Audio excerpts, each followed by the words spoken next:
Në Rom u zhvillua takimi trepalësh mes ministrave të jashtëm të Italisë, Shqipërisë dhe Serbisë, një nismë me diplomacisë italiane për të nxitur dialogun në Ballkan.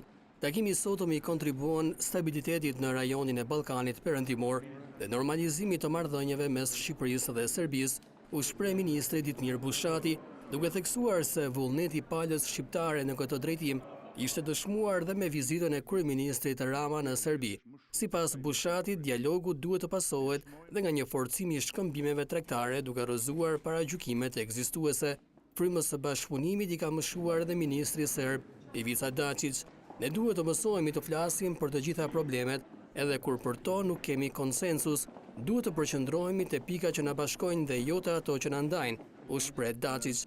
Ministri i jashtëm italian Paolo Gentiloni pati fillimisht dy takime të veçanta me homologun shqiptar Ditmir Bushati dhe atë serb Ivica Dačić përpara se të niste takimi trepalësh.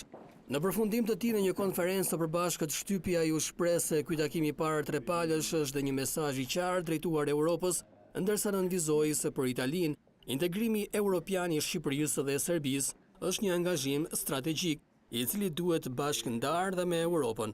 Në fillim, ministri Bushati është takuar veçmas me homologun e tij italian Paolo Gentiloni. Në një njoftim të Ministrisë së Jashtme shqiptare thuhet se ministri italian ka shprehur vullnetin e qeverisë italiane që brenda këtij viti të organizojë një mbledhje të përbashkët.